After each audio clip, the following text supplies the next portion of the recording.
Dear learners, welcome to my online class. My name is Shamik Khan. I have been working as a lecturer in finance and banking. All of you are staying home and hope that all of you are fine. Let's talk about adjusting journal and worksheet. This is the part of Principle of Accounting Inter first year. প্রিয় শিক্ষার্থী, আজকে তোমাদেরকে হিসাব বিজ্ঞান প্রথম পত্রের সপ্তম অধ্যায়ের কার্যপত্র ও সমন্বয় জাবেদা এবং সমাপনী জাবেদা ও বিপরীত দাখিলা নিয়ে আজকে আলোচনা করব। দেখো, আগে কার্যপত্রটা কি? কার্যপত্রটা আমরা একটু আলোচনা করব। কার্যপত্র বলতে কি বোঝাচ্ছে? কার্যপত্র করি আমরা সমন্বয় জাবেদাগুলো করে দেবো। কার্যপত্র হচ্ছে বহুগড়া বিশিষ্ট এমন একটি পদ্ধতি যেখানে সমন্বয় ও আর্থিক বিবরণী প্রস্তুত করার জন্য কি করা হয়? কার্যপত্র তৈরি করতে হয়। হিসাবকাল শেষে সমন্বয় ও সমাপনী জাবেদাগুলো সমন্বিত করে আর্থিক বিবরণীতে, অর্থাৎ ওই হিসাবকালের শেষে আর্থিক বিবরণীর মাধ্যমে সম্পদ, দায় এবং মালিকানা সত্যগুলো সমন্বয়ভাবে নিয়মশৃঙ্খলভাবে কার্যপত্রের মাধ্যমে প্রকাশ করা হয়। তো আমরা কার্যপত্র করার আগে আমাদেরকে জানতে হবে সমন্বয় জাবেদাগুলো। আজকে তোমাদেরকে আমি সমন্বয় জাবেদাগুলো করাবো, তারপর কার্যপত্র করাবো, তারপর সমাপনী জাবেদা দাখিলা করাবো, বিপরীত দাখিলা দেখাবো, যে আমাদের পরীক্ষায় এগুলো আসে সমন্বয় জাবেদাগুলো। আর সমন্বয় জাবেদাগুলো কি? নির্দিষ্ট সময়ে আয় নির্ধারণ, আয়ের সাথে ব্যয়ের সমন্বয়ের জন্য যে জাবেদা প্রয়োজন হয় তাকে আমরা সমন্বয় জাবেদা বলবো। কি বলছে? ফার্স্ট ওয়ান বলছে নির্দিষ্ট সময়ের আয়, অর্থাৎ একটা নির্দিষ্ট সময় যে আমরা বছর হিসাবকাল শেষে যেটা আয় নির্ধারণ করব, আয় নির্ধারণ এবং আয়ের সাথে কি করব? ব্যয়ের সমন্বয়ের জন্য যে জাবেদা প্রস্তুত করতে হয় তাকে আমরা সমন্বয় জাবেদা বলবো। দেখো, সমন্বয় জাবেদা তোমাদের পূর্বে ধারণা আছে, তোমরা এসএসসি লেভেলে যেটা আর্থিক অবস্থার বিবরণী করছো সেখানে তোমাদের সমন্বয় জাবেদা আছে। তো দেখো, সমন্বয়গুলো বলছে যেমন সমাপনী মজুদ পণ্য, আমি একটা করে আলোচনা করব, তারপর তোমরা সহজে যেন সমন্বয় জাবেদাগুলো বুঝতে পারবা। আর সমন্বয় জাবেদা তোমরা যদি সহজে বুঝতে পারো তাহলে তোমাদের কার্যপত্রটা করা ইজি, সমন্বয় দাখিলাটাও করা ইজি, এবং সমাপনী জাবেদা এবং বিপরীত দাখিলাটা করা হয়েছে। আমি স্টেপ বাই স্টেপ যাব, আজকে সমন্বয় জাবেদা নিয়ে আলোচনা করব। দেখো প্রিয় শিক্ষার্থী, দেখো বলছে আমাদের সমন্বয়গুলো পরীক্ষায় আসে। কোনগুলো পরীক্ষায় আসে? আমি কতগুলো সমন্বয় জাবেদা দেব, সেগুলো তোমরা সহজে করতে পারবে। প্রথম অবস্থায় বলছে সমাপনী মজুদ পণ্য, এভাবে আমাদের কি বলা হয়? রেওয়ামিল দেওয়া থাকে। রেওয়ামিল দেওয়া থাকার পর আমাদের কিছু সমন্বয় জাবেদা দেওয়া থাকে। এগুলো থেকে আমাদেরকে বলে পরীক্ষায় কতে বলবে যে সমন্বয় জাবেদা দেখাও, এবং খতে বলবে যে একটি কার্যপত্র নির্ণয় করো। কার্যপত্র বৃত্তি হচ্ছে 8 গড়া হতে পারে, 10 গড়া হতে পারে বা 6 গড়া হতে পারে। তো দেখো 6 গড়া বৃত্তি আমরা কি করব? রেওয়ামিল করব, সমন্বয় করব, আর একটা করব আয় ব্যয় বিবরণী। যদি 6 গড়া বলে, 8 গড়া বললে আমরা কি করব? রেওয়ামিল, সমন্বয়, আয় ব্যয় বিবরণী, আর্থিক অবস্থা বিবরণী। আর 10 গড়া বললে আমরা তখন কি করব? রেওয়ামিল, সমন্বয়, সমন্বিত রেওয়ামিল, আয় ব্যয় বিবরণী, আর্থিক অবস্থা বিবরণী। এটা মাথায় রাখবা। আর বহু গড়া বললে আমরা তখন কি বলবো? অর্থাৎ 12 গড়া বললে তখন আমরা মালিকানা শর্তের একটা গড় করবো। তো পরীক্ষায় আসে 6 গড়া আসে, 8 গড়া আসে, 10 গড়া আসে, এর বেশি আসে না। অর্থাৎ 10 গড় বিশিষ্ট কি বলা হয়? কার্যপত্র তৈরি করতে হয়। প্রিয় শিক্ষার্থী, দেখো তোমাদের সমন্বয় জাবেদাগুলো বলছে তোমরা এগুলো ইন্টার ফার্স্ট ইয়ারে করছো আর্থিক অবস্থা বিবরণীতে। দেখো বলছে সমাপনী মজুদ পণ্য মূল্যায়ন করা হয়েছে 50,000 টাকা। যার বাজার মূল্য বলছে কত? যার বাজার মূল্য বলছে 50,000 টাকা। বলছে সমাপনী মজুদ পণ্য মূল্যায়ন করা হয়েছে 50,000 টাকা, যার বাজার মূল্য 60,000 টাকা। প্রথম যদি এই সমন্বয়টা যদি আসে তখন আমরা কিভাবে সমন্বয় জাবেদাগুলো করব? তখন আমরা এভাবে, তোমরা সমন্বয় জাবেদাগুলো একটু দেখে নিতে পারো। তখন আমরা কি লিখবো? সমাপনী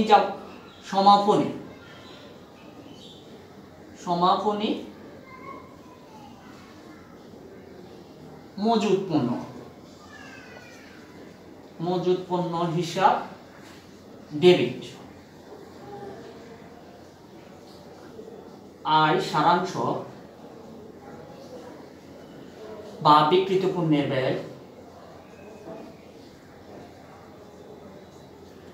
ব্যয় অথবা ক্রয় হিসাব লিখতে পারো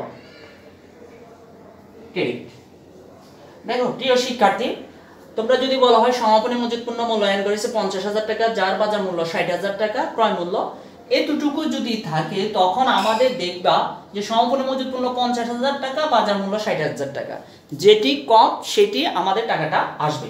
সমাপনী মজুত পণ্য কত আসবে, তখন 50,000 টাকাটা লিখবো। আমরা কত লিখবো, 50,000, অর্থাৎ ডেবিট সাইড 50,000, ক্রেডিট সাইড কত লিখবো, 50,000, অর্থাৎ সমাপনী মজুত পণ্য হিসাব ডেবিট 50,000 টাকা। আয় সারাংশ বা বিক্রিত পণ্যের আগে ক্রয় হিসাব লিখতো সমাপনী, তখন এখন ক্রয় হিসাবটা আসে না। তোমরা কি লিখবা, আয় সারাংশ বা বিক্রিত পণ্যের ব্যয় হিসাব ক্রেডিট 50,000 টাকা। প্রিয় শিক্ষার্থী, আবার পরীক্ষায় আমি দুইটা ভাবে দিয়েছি, আবার পরীক্ষায় আসতে পারে সমাপনী মজুত পণ্য মূল্যায়ন করেছে 50,000 টাকা, যার ক্রয় মূল্য 40,000 টাকা, অর্থাৎ দেখবা কোনটা বাজার যেটা কম হবে সেটাই আসবে, তখন জাবেদাটা কি হবে, সেম নিয়মে সমাপনী মজুত পণ্য হিসাব ডেবিট, আয় সারাংশ বা বিক্রিত পণ্যের ব্যয় হিসাব ক্রেডিট, কত টাকা, 40,000 টাকা। প্রিয় শিক্ষার্থী, তোমরা এই পরীক্ষায় এটা আসে, এটা মেমোরিতে রাখবা। আরেক ধরনের আসতে পারে, বলছে সমাপনী মজুত পণ্য 70,000 টাকা, এর মধ্যে 10,000 টাকার অব্যবহৃত মণিহারি আছে, অন্তর্ভুক্ত আছে। একটা জিনিস মনে রাখবা, যেটার ভিতরে অন্তর্ভুক্ত থাকবে সেটা যদি পূর্বে ডেবিট থাকে সেটাকে ক্রেডিট করতে হবে, আর যেটা পূর্বে কি করতে হবে, ক্রেডিট ছিল সেটাকে ডেবিট করতে হবে। এটা একটা টেকনিক, যে আমাদের বেতনের ভিতরে মণিহারি অন্তর্ভুক্ত আছে, তো মণিহারি আগে আমরা তো জানতাম কি ডেবিট, তাহলে মণিহারিকে কি করতে হবে, ক্রেডিট করতে হবে, বেতন হিসাবকে ডেবিট করতে হবে। তো একটা জিনিস মনে রাখবা, যে বলছে সমাপনী মজুত পণ্য 70,000 টাকা, এর মধ্যে 10,000 টাকার অব্যবহৃত মণিহারি অন্তর্ভুক্ত আছে। কার মধ্যে অন্তর্ভুক্ত আছে, সমাপনী মজুত পণ্য হিসাবকে। তখন আমরা এই জাবেদাটা এভাবে করবো, সমাপনী মজুত পণ্য হিসাব ডেবিট, 70 থেকে 10,000 বাদ দিলে কত হবে, 60,000 টাকা। তখন আমরা এই জাবেদাটা করি, সেম জাবেদা কত এখানে লিখবো আমরা, দেখো তখন আমরা কি লিখবো, সমাপনী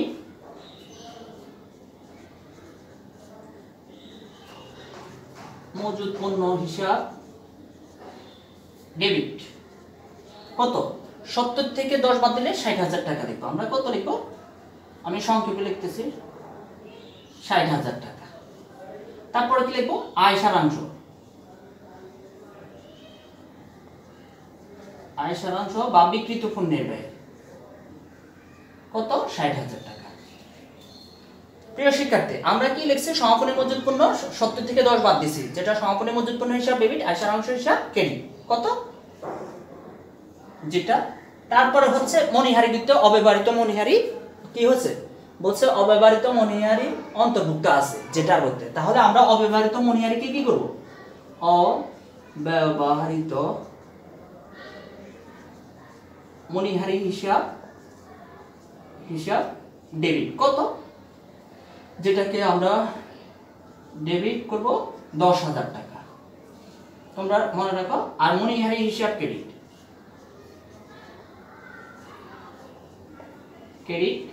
10,000 টাকা।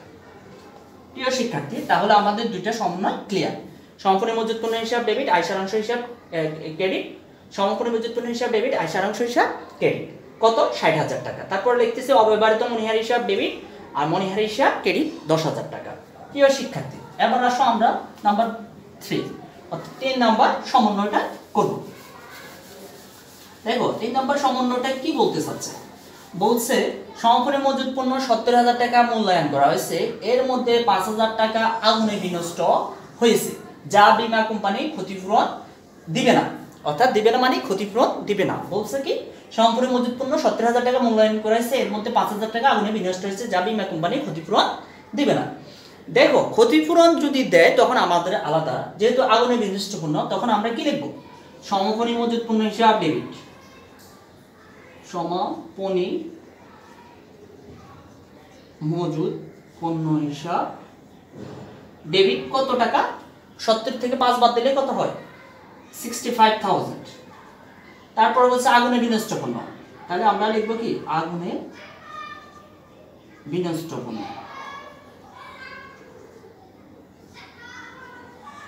আগুনে বিনষ্ট পণ্য হিসাব ডেবিট 5,000 টাকা। তারপরে কি লিখবো, আয় সারাংশ হিসাব, আয় সারাংশ, আয় সারাংশ কেন, আমরা আয় ব্যয় বিবরণী গড় আছে না, আয় ব্যয় বিবরণী বা বিক্রিত পণ্যের ব্যয়, পণ্যের ব্যয় হিসাব ক্রেডিট কত 70,000 টাকা, আমরা 70,000 টাকা লিখব। এখন একটা জায়গা একটা লিখছি কি সমাপনী মজুত পণ্য হিসাব ডেবিট, আগুনে বিনষ্ট পণ্য হিসাব ডেবিট, আয় সারাংশ বা বিক্রিত পণ্যের ব্যয় হিসাব ক্রেডিট 70,000 টাকা। এবার যেহেতু আমাদের সমাপনীটা ক্লিয়ার হয়েছে, এবার আগুনে বিনষ্ট যেহেতু বীমা কোম্পানি দিবে না বলছে, তখন আমরা এর জন্য আরেকটা জায়গা করতে হবে। আয় সারাংশ হিসাব আগে কি লিখছিলাম, আয় সারাংশ হিসাবকে ক্রেডিট করছিলাম, এটাকে ডেবিট করব। আয় সারাংশ হিসাব ডেবিট 5,000 টাকা,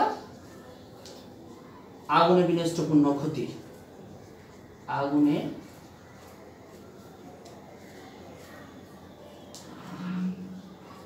বিনষ্ট পণ্য ক্ষতি ক্রেডিট 5,000। তোমরা গড়গড়ি করতে পারো, এটা একটা 2 নাম্বার আর এটা হচ্ছে 1 নাম্বার জায়গাটা। তাহলে কি দিছে, সমাপনী মজুত পণ্য মূল্যায়ন করছে, এর মধ্যে 5,000 টাকা আগুনে বিনষ্ট হচ্ছে, যা বীমা কোম্পানি ক্ষতিপূরণ দিবে না। তখন আমরা কি লিখতে হবে, সমাপনী মজুত পণ্য হিসাব ডেবিট 65,000 টাকা, আগুনে বিনষ্ট পণ্য হিসাব ডেবিট 5,000 টাকা, আয় সারাংশ বা বিক্রিত পণ্যের ব্যয় হিসাব ক্রেডিট 70,000 টাকা। সেকেন্ড হচ্ছে আয় সারাংশ হিসাব ডেবিট 5,000 টাকা, আগুনে বিনষ্ট পণ্য ক্ষতি হিসাব ক্রেডিট 5,000 টাকা। এবার যদি বীমা কোম্পানি আমাদের যদি 5,000 টাকার ভিতরে যদি 3,000 টাকা দেয়, তখন কি লিখবো, এটা সম্পূর্ণ ঠিক আছে। লাস্টে যদি বীমা কোম্পানি ক্ষতিপূরণ দিবে বলছে, বীমা কোম্পানি সম্পূর্ণ ক্ষতিপূরণ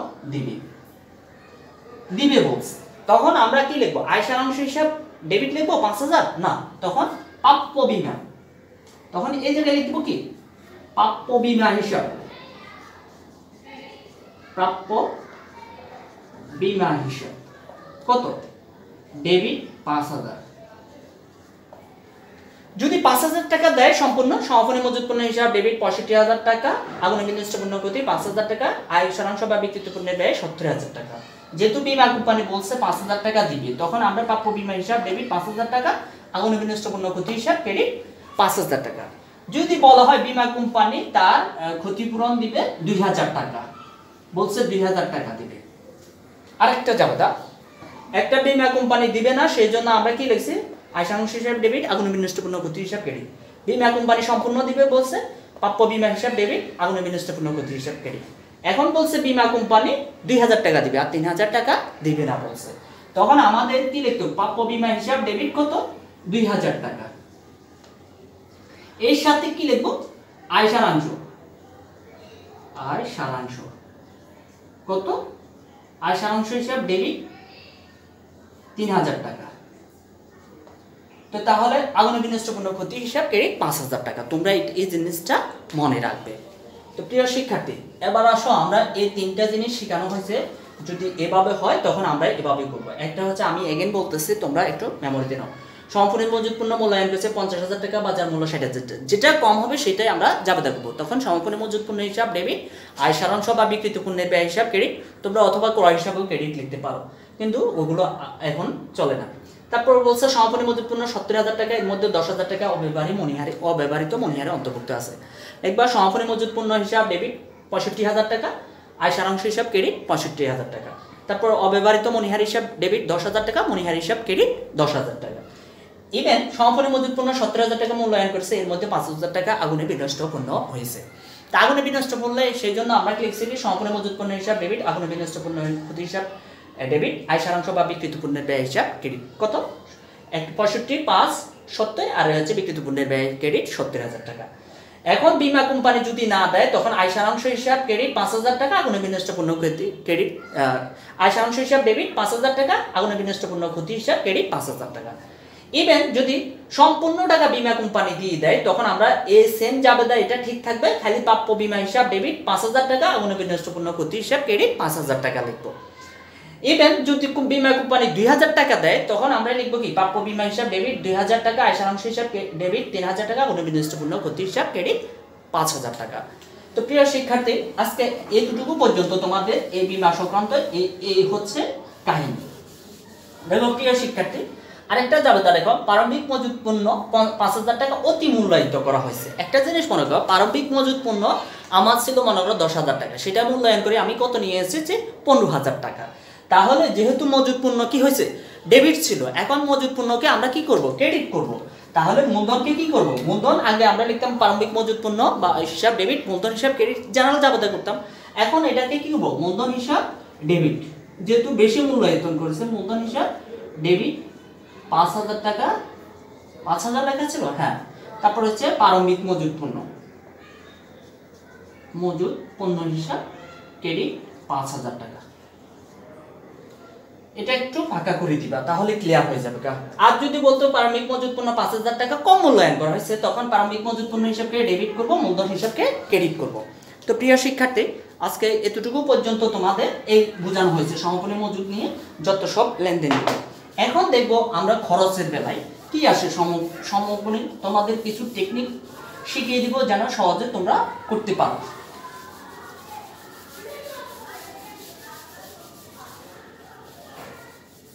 দেখো বলছে খরচ সমূহ, খরচ সমূহ অগ্রিম, এটা হচ্ছে খরচ সমূহ অগ্রিম খরচ। ও খরচ সমূহকে আমরা কি করব, ডেবিট বলবো। যেমন বেতন, রেওয়া মিলে যদি বেতন দেওয়া আছে 5,000 টাকা, সমন্বয়তে বলছে অগ্রিম বেতন প্রদান 3,000 টাকা। খরচের বেলায় যদি অগ্রিম হয়, খরচের ক্ষেত্রে অগ্রিম হয়, মণিহারির ক্ষেত্রে অব্যবহৃত হয়, আর বিজ্ঞাপনের ক্ষেত্রে বিলম্বিত হয়। তো প্রিয় শিক্ষার্থী দেখো, যদি বলা হয় বেতন, রেওয়া মিলে বেতন দেওয়া আছে, রেওয়া মিলে বেতন দেওয়া আছে 5,000 টাকা, সমন্বয়তে দেওয়া আছে অগ্রিম বেতন 5,000 টাকা প্রদান, তখন আমাদের কি লিখতে হবে, এই ক্ষেত্রে সবসময় মনে রাখবা, এইভাবে যদি হয় তখন এটাকে ডেবিট করবা, আর কি ক্রেডিট করবা, বেতন হিসাবকে ক্রেডিট করবা। যেমন আমি একটা এক্সাম্পল দিই, অগ্রিম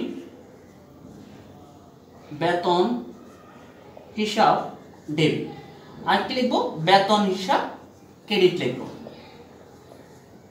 এটা কিসের ক্ষেত্রে, অগ্রিমের ক্ষেত্রে। যদি বলা হয় ভাড়া 4,000 টাকা, এখন যদি বলা হয় ভাড়া অগ্রিম প্রদান করা হলো, তাহলে অগ্রিম ভাড়া হিসাব ডেবিট, ভাড়া হিসাব ক্রেডিট, এটা ক্ষেত্রে। মণিহারির ক্ষেত্রে যদি বলা হয় মণিহারি দেওয়া আছে 5,000 টাকা, মণিহারি 5,000 টাকা, তখন আমরা যাবে তা লিখবো অগ্রিম অব্যবহৃত মণিহারি হিসাব ডেবিট, মণিহারি হিসাব ক্রেডিট। যদি বলা হয় অব্যবহৃত মণিহারি 3,000 টাকা, তখন আমরা কি লিখবো, অব্যবহৃত মণিহারি হিসাব ডেবিট, মণিহারি হিসাব ক্রেডিট। আর বিজ্ঞাপনের ক্ষেত্রে যদি বিলম্বিত বিজ্ঞাপন 5,000 টাকা, তখন আমরা কি লিখবো, বিলম্বিত বিজ্ঞাপন হিসাব ডেবিট, বিজ্ঞাপন খরচ হিসাব ক্রেডিট। এই হচ্ছে খরচ সংক্রান্ত অগ্রিমের ক্ষেত্রে। এগুলো তোমরা মনে রাখবা যে খরচ যদি অগ্রিম হয় ডেবিট, আর বাকিটাকে কি করবে, ক্রেডিট করে দিবা। যেমন অগ্রিম ভাড়া, অগ্রিম বেতন, অগ্রিম কমিশন যদি প্রদান করা হয়, তখন আমরা এগুলো ডেবিট করবো আর কমিশনকে ক্রেডিট করবো। এবার দেখো অগ্রিম আয় বা অনুপার্জিত আয়, যে আয় কি হয় না, মানে অর্জন করা হয় না, অর্থাৎ আমি টাকাটা নিচ্ছি কিন্তু এখনো সেবাটা দিই নাই। যেমন অগ্রিম অনুপার্জিত সেবা আয়, আমার দেওয়া আছে সেবা আয় 5,000 টাকা রেওয়া মিলে দেওয়া আছে। এখন সমন্বয়তে বলতেছে অগ্রিম সেবা আয় 7,000 টাকা। দেখো অগ্রিম সেবায় নিয়ে বলছে সেবায় 7,000 টাকা। দেখো আয় কি হয়, আয় যদি অগ্রিম হয় সেটা হচ্ছে দায়। এখন আমরা কি লিখবো, অগ্রিম সেবায় কি করব, ক্রেডিট করব, আর সেবায় কি করব, ডেবিট করব। তাহলে ও সেবা হিসাব ডেবিট, অগ্রিমের জায়গায় কি লিখবো, অনুপার্জিত, যেটাকে আমরা কি বলবো, অনুপার্জিত সেবায়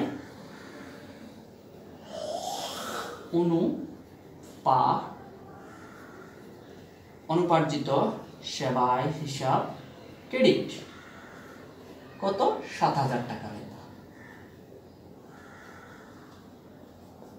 এটা মনে রাখবা, যদি আয় যদি অগ্রিম হয় ও অগ্রিম ক্রেডিট হবে, বাকিটা ডেবিট করে দেবে। যেমন বেতনের বেলায় আমরা কি করছি, অগ্রিম বেতন প্রদান করা হলো, তখন অগ্রিম বেতন হিসাব ডেবিট, বেতন হিসাব খরচ হিসাব ক্রেডিট। এখন যদি বলা হয় বিনিয়োগের সুদ অগ্রিম পাওয়া গেল, তখন অগ্রিম বিনিয়োগের সুদ হিসাব কি করতে হবে, ক্রেডিট করতে হবে, আর বিনিয়োগের সুদ হিসাব ডেবিট করতে হবে। এখন এই দেখো অনুপার্জিত, অগ্রিমের সাথে আয়ের সাথে অনুপার্জিত হয়। এবার দেখো বকেয়া খরচ সমূহ, তোমাদেরকে আরেকটু আলোচনা করি বকেয়া খরচ সমূহের ক্ষেত্রে। একটা জিনিস মনে রাখবা, বকেয়া খরচ সমূহ হচ্ছে যেটাকে বলা হয় প্রদেয় হিসাব বলা হয়। যেমন বেতন, ভাড়া, কমিশন এগুলো কি হচ্ছে বকেয়া রয়েছে, কথাটা বললো, তখন আমাদের কি লিখতে হবে, তখন যেমন ভাড়া বকেয়া রয়েছে, ভাড়া বকেয়া 5,000 টাকা সমন্বয় বলবো, তখন আমরা কি লিখবো, ভাড়া হিসাব ডেবিট,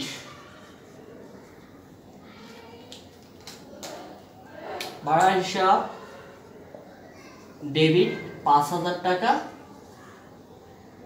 প্রদেয় ভাড়া, প্রদেয় ভাড়া হিসাব ক্রেডিট 5,000 টাকা। দেখো প্রিয় শিক্ষার্থী, যদি খরচ যদি বকেয়া হয় তখন কি লিখবা, খালি প্রদেয় কথাটি লিখবা, যেটা নাম থাকবে সেটা। আর যদি বলা হয় বেতন বকেয়া রয়েছে তখন বেতন হিসাব ডেবিট, প্রদেয় বেতন হিসাব ক্রেডিট। কমিশন বকেয়া রয়েছে তখন কি লিখবা, কমিশন হিসাব ডেবিট, প্রদেয় কমিশন হিসাব ক্রেডিট। এটার ক্ষেত্রে ইভেন আয় যদি বকেয়া থাকে তখন আমরা আয়ের কি লিখবো, বকেয়া কথাটা লিখবো না, তখন কি লিখবো, প্রাপ্য। যেমন সেবায় বকেয়া রয়েছে বা সেবায় পাওয়া যায়নি, অর্থাৎ কমিশন অর্জিত হয়েছে কিন্তু পাওয়া যায়নি, অর্থাৎ সেবা আয় অর্জিত হয়েছে, অর্জিত মিন্স হচ্ছে অর্জিত হয়েছে 4,000 টাকা, নেওয়া মিলিতে সেবায় দেওয়া আছে 5,000 টাকা, অর্জিত হয়েছে কিন্তু এখনো পাওয়া যায়নি, পাওয়া যায়নি। দেখো সেবা এটা কি হয়েছে, অর্জিত হয়েছে, মানে আমি সেবাটা দিছি কিন্তু সেই টাকাটা এখনো পাইনি, সেই জন্য আমাদের কি করতে হবে, যে সেবায় কি করতে হবে, ক্রেডিট করতে হবে। তাহলে আমাদের কি লিখবো, প্রাপ্য সেবা হিসাব ডেবিট কত, 4,000 টাকা, সেবা হিসাব ক্রেডিট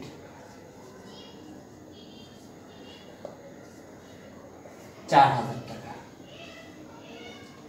প্রিয় শিক্ষার্থী, তোমরা আশা করি বুঝতে পারছো। একটা জিনিস মনে রাখবা, অগ্রিম খরচা বললে মাত্র অগ্রিম দিবা, অগ্রিম বেতন বলবা, অগ্রিম বেতন হিসাব ডেবিট, বেতন হিসাব ক্রেডিট, অগ্রিম ভাড়া হিসাব ডেবিট, ভাড়া হিসাব ক্রেডিট, অগ্রিম কমিশন হিসাব ডেবিট, কমিশন হিসাব ক্রেডিট, অগ্রিম মজুরি হিসাব ডেবিট, মজুরি হিসাব ক্রেডিট, যদি খরচ যদি অগ্রিম প্রদান করা হয়।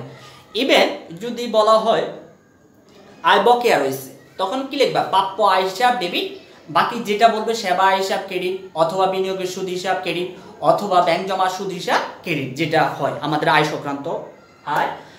ইভেন আমরা জানি খরচের অগ্রিম এবং আয়ের বকেয়া এই দুইটা হয় ডেবিট। ইভেন খরচের বকেয়া আর হচ্ছে আয়ের অগ্রিম হয় ক্রেডিট। যেমন সেবায় অগ্রিম পাওয়া গেছে, অগ্রিম সেবায়, তখন আমরা লিখি সেবা হিসাব ডেবিট, অনুপার্জিত সেবা হিসাব ক্রেডিট। অর্থাৎ সেবায়ের ক্ষেত্রে অগ্রিম কথাটি হয় না, অনুপার্জিত সেবায় বলা হয়। ইভেন আর খরচ যদি বকেয়া থাকে তখন আমরা কি লিখবো, বেতন হিসাব ডেবিট, বেতন খরচ হিসাব ডেবিট। ইভেন কি লিখবো, অগ্রিম, যেটাকে অগ্রিম বেতন হিসাব ক্রেডিট, যেটা উপভাড়া পাওয়া গেছে, অগ্রিম উপভাড়া পাওয়া গেছে, তখন কি লিখবো, উপভাড়া হিসাব ডেবিট, অগ্রিম উপভাড়া হিসাব ক্রেডিট। এটা সাধারণ আমাদের সমন্বয় জাবেদাগুলো তোমরা জানলে আর সুবিধা হয়। প্রিয় শিক্ষার্থী, তোমাদের আমি শিখাচ্ছি যে সমাপনী নিয়ে জাবেদা শিখাইলাম, প্রারম্ভিক মূলধন নিয়ে শিখাইলাম, এবং শিখিয়েছি যে আমাদের যদি খরচ অগ্রিম এবং আয়ের বকেয়াটা শিখাইলাম, আর হচ্ছে যেটা আয়ের অগ্রিম আর খরচের বকেয়াটাও শিখাইলাম। এগুলো পরীক্ষায় আসে। এবার আসো আমাদের অবচয় সংক্রান্ত জাবেদা নিয়ে, যে অবচয় সংক্রান্ত যদি জাবেদা থাকে তখন আমরা কি করব। যে অবচয় সংক্রান্ত জাবেদা যেমন হচ্ছে সুনামের অবলোপন হয়, ইজরা সম্পত্তির অবলোপন হয়। এই দুইটার ক্ষেত্রে যদি বলা হয় সুনাম, আমার সুনাম দেওয়া আছে রেওয়া মিলে 50,000 টাকা, সমন্বয় বলছে 5,000 টাকা সুনামে অবলোপন, সুনামের অবলোপন বলতে কি বোঝাচ্ছে? অবচয়, যেটা অবলোপন করা হলো, তখন এটার ক্ষেত্রে হবে কি? অবলোপন। সুনাম অবলোপন খরচ হিসাব ডেবিট, অবলোপন ব্র্যাকেটে কি লিখবো? সুনাম, যেটা অবলোপন খরচ হিসাব ডেবিট কত? 5,000 টাকা। সুনাম হিসাব ক্রেডিট 5,000 টাকা। সুনামের ক্ষেত্রে ইজারা সম্পত্তির ক্ষেত্রে এগুলো অবলোপন হলো অবলোপন হিসাব ডেবিট, ইজারা সম্পত্তি হিসাব ক্রেডিট। ইভেন অবচয়ের ক্ষেত্রে সকল স্থায়ী সম্পত্তি যদি অবচয় হয় তখন তোমরা মনে রাখবা অবচয় খরচ হিসাব ডেবিট, পুঞ্জীবৃত্ত অবচয় হিসাব ক্রেডিট। যেমন দালান কোঠার অবচয় 5,000 টাকা, তখন তোমরা কি লিখবা? দালান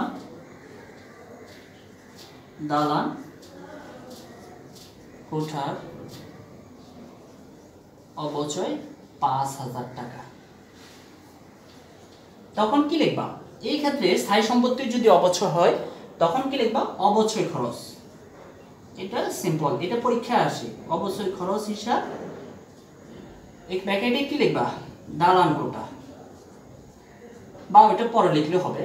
অবচয় খরচ হিসাব ডেবিট, এটা ডেবিট, এটা ডেবিটের ঘরে টাকাটা লিখবা, কিন্তু ডেবিট কথাটা না লিখলেও চলবে। তারপর লিখবা কি? পুঞ্জীবিত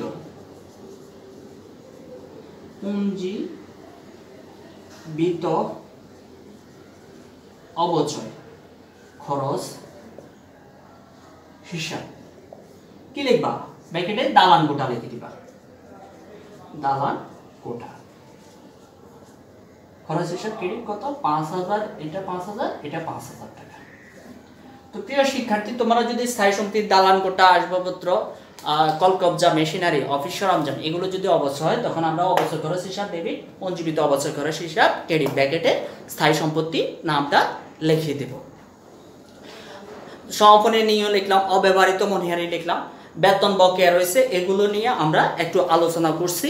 এখন আলোচনা করব আমাদের যেমন বিলম্বিত বিজ্ঞাপন 2,000 টাকা, তোমরা জাবেদা করতে পারবা। সমন্বয় জাবেদা বিলম্বিত বিজ্ঞাপন হিসাব ডেবিট, বিজ্ঞাপন খরচ হিসাব ক্রেডিট। যদি বলা হয় বিনিয়োগের সুদ প্রাপ্য হয়েছে তখন প্রাপ্য বিনিয়োগের সুদ হিসাব ডেবিট, বিনিয়োগের সুদ হিসাব ক্রেডিট। এখন যদি বলা হয় বিবিধ ক্ষতি 2,000 টাকা, এটা সমন্বয় জাবেদা কি? তখন বিবিধ ক্ষতি হিসাব ডেবিট, নগদান হিসাব ক্রেডিট লিখবা। যেমন বিবিধ ক্ষতি আমি লিখে দিই, ক্যাশ বাক্স থেকে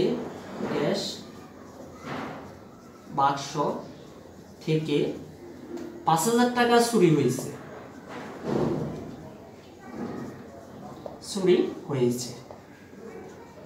তখন আমরা কি লিখব?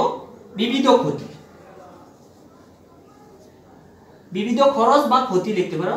বিবিধ ক্ষতি হিসাব ডেবিট, নগদান হিসাব ক্রেডিট। এখানে 5,000 টাকা লিখবা। প্রিয় শিক্ষার্থী, যদি বলা হয় দ্বারে মাল বিক্রি করা হয়েছে তখন হিসাবভুক্ত হয় নাই, তখন কি লিখবা? প্রাপ্য দেনাদার, প্রাপ্য হিসাব ডেবিট, বিক্রয় হিসাব ক্রেডিট। দ্বারে ক্রয় করা হয়েছে, ক্রয় হিসাব ডেবিট, পাওনাদার হিসাব ক্রেডিট বা পদ হিসাব ক্রেডিট। এগুলোর ক্ষেত্রে সিম্পল জাবেদা। ইভেন আরেকটু দেখো, অলিখিত ক্রয়, এটা তো জানো, অলিখিত ক্রয় বললে কি হবে? ক্রয় হিসাব ডেবিট, পাওনাদার বা পদ হিসাব ক্রেডিট। ক্যাশব্যাক মালিক কর্তৃক বিনামূল্য পণ্য বিতরণ, তাহলে কি করতে হবে? মালিক কি দিচ্ছে? বিনামূল্য পণ্য দিচ্ছে। দেখো তোমাদের স্কুল কিংবা কলেজ, প্রিয় শিক্ষার্থী, দেখবা অনেকগুলো কোম্পানি কি করে? তাদের পণ্যগুলো বিনামূল্যে, যেমন সানসিল্ক, তারপরে বলা হয় ক্লোজ আপ বলা হয়, এগুলো কি হয়? স্টুডেন্টদেরকে ফ্রি দেয়। ফ্রি দেওয়ার অর্থ হচ্ছে বিনামূল্যে পণ্য বিতরণ। এটা হচ্ছে ওয়ান কাইন্ডস অফ বিজ্ঞাপন, যেটাকে অ্যাডভার্টাইজিং এক্সপেন্স বলা হয়। তখন বিজ্ঞাপন খরচ হিসাব ডেবিট, বিনামূল্য বলছে তখন ক্রয় হিসাব লিখতে পারো বা বিক্রিত পণ্যের ব্যয় হিসাব ক্রেডিট লিখতে পারো, যেহেতু ক্রয় মূল্যে বাদ যাবে। বিক্ষুব্ধের মধ্যে পণ্য বিতরণ, তাহলে কি হবে? বিক্ষুব্ধের বিবিধ খরচ হিসাব ডেবিট, ক্রয় হিসাব ক্রেডিট লিখলেও হবে। ইজারা সম্পত্তিটা নিয়ে আলোচনা করছি। অনাদায়ী পাওনা, অনাদায়ী পাওনা কার থেকে বাদ যায়? বিবিধ দেনাদার থেকে বাদ যায় না? বলবে যে অনাদায়ী পাওনা ধার্য করা হলো, তখন অনাদায়ী পাওনা হিসাব ডেবিট, বিবিধ দেনাদার হিসাব ক্রেডিট বা প্রাপ্য হিসাব ক্রেডিট লিখতে পারো। যেমন অনাদায়ী পাওনা 5,000 টাকা, আমি আর একটু লিখি, অনাদায়ী। প্রিয় শিক্ষার্থী লেখো, তোমরা একটু দেখো, বলছে অনাদায়ী পাওনা 500 টাকা। তাহলে কি হবে, অনাদায়ী পাওনা হিসাব ডেবিট, যেহেতু আমাদের এটা খরচ, অনাদায়ী পাওনা হিসাব ডেবিট, তারপর প্রাপ্য হিসাব ক্রেডিট, আমরা প্রাপ্য হিসাব ক্রেডিট লিখব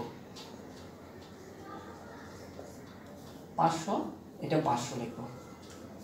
প্রিয় শিক্ষার্থী, তারপরে যদি বলা হয় পাওনা দ্বারা বাট্টা সঞ্চিতি, একটা জিনিস আরেকটু এক্সাম্পল দিয়ে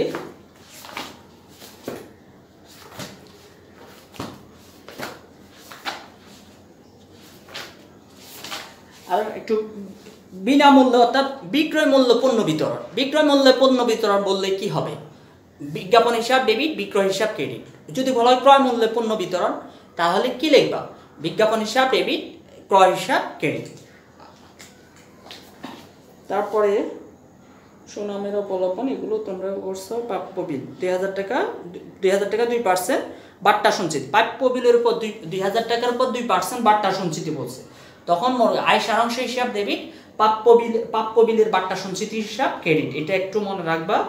ঋণের সুদ, এটা জানো সকল সুদ কি হয়, ক্রেডিট হয়। ঋণের সুদ বকেয়া রয়েছে, মূলধনের সুদ বকেয়া রয়েছে, বিনিয়োগের সুদ বকেয়া রয়েছে, তখন এটার ক্ষেত্রে কি লিখবা, ঋণ যদি ক্রেডিট হয় ঋণের সুদ হবে ডেবিট, উত্তোলন যদি ডেবিট হয় উত্তোলনের সুদ কি হবে, ক্রেডিট হবে। উত্তোলন হিসাব ডেবিট, উত্তোলনের সুদ হিসাব ক্রেডিট। মূলধন ক্রেডিট হলে মূলধনের সুদ কি হবে, ডেবিট হবে। এটা হচ্ছে বকেয়ার ক্ষেত্রে। বা যেটা আমরা একটু লিখি, আরেকটু দেখি সম্ভবতায় আরেকটা জিনিস মনে রাখবা, যে দামে ক্রয় সে দামে বিক্রয়, অর্থাৎ মুনাফাবিহীন মাল বিক্রয় 5000 টাকা, তখন এর জাবেদা কি হবে, মুনাফাবিহীন বলছে, অর্থাৎ যে দামে ক্রয় করছে সে দামে বিক্রি করছে, অর্থাৎ আমার লাভ হয় না, তখন বিক্রয় হিসাবকে কি করবা, ডেবিট করবা, ক্রয় হিসাবকে ক্রেডিট করবা। এটা মনে রাখবা। আমি আজকে এ পর্যন্ত তোমাদেরকে নিয়ে আলোচনা করলাম। তো বিগত দিন আমি অনেক কিছু নিয়ে আলোচনা করছিলাম। আজকে সমন্বয় জাবেদা, যেটা কার্যপত্রের সমন্বয় জাবেদা, আর কার্যপত্রের সমন্বয় জাবেদাগুলো নিয়ে একটু হালকা আলোচনা করছি। তোমরা আশা করি সবাই বুঝতে পারছো। ইভেন আমি নেক্সট ক্লাসে তোমাদের কার্যপত্রের অর্থাৎ রেওয়ামেল ধরে ধরে অঙ্কগুলো কয়েকটা সমন্বয় জাবেদা দিব, যেগুলো পরীক্ষায় আসে। যেমন হচ্ছে ভাড়া অতিক্রান্ত হয়েছে, মেয়াদ উত্তীর্ণ হয়েছে, তারপরে বলবে যে সাপ্লাইজ অব্যবহৃত রয়েছে, সাপ্লাইজ হাতে মজুদ আছে। এগুলো নিয়ে একটু আলোচনা করব, যেগুলো তোমাদের পরীক্ষায় আসে সেগুলো নিয়ে আলোচনা করব। ইভেন আগামী ক্লাসে একটা কার্যপত্র করাবো, তারপরে করাবো সমাপনী দাখিলা, অর্থাৎ আমার আরও 2টা ক্লাস করালে তোমাদের পুরোপুরি আসবে। 2টা ক্লাস করার সম্ভাবনা বেশি, 2টাই হবে। 3টা করা যদি হয় 3টাই করবো, যেহেতু উদাহরণ কয়েকটা করাই দিব, তাহলে তোমাদের কার্যপত্র নিয়ে কোনো সমস্যা নাই। একটা জিনিস করবা, কার্যপত্রের সমন্বয় জাবেদা যে পারবে তার কার্যপত্র সহজ হয়ে যাবে। কার্যপত্রে কি আছে, রেওয়ামেল আছে, সমন্বয় জাবেদা দাখিলা করবা। আর ইভেন সমন্বিত রেওয়ামেলগুলো এটা হচ্ছে যেটা জাস্টিফিকেশন করবা, আর আয় ব্যয় বিবরণী, আরেকটা হচ্ছে আর্থিক অবস্থার বিবরণী। প্রিয় শিক্ষার্থী, আজকে তোমাদের এই পর্যন্ত ক্লাস নেওয়া হয়েছে। তোমরা সুস্থ থাকো, সুন্দর জীবনযাপন করো, এই প্রত্যাশা রেখে আজকের মতো এখানে সমাপ্ত করলাম। আল্লাহ হাফেজ।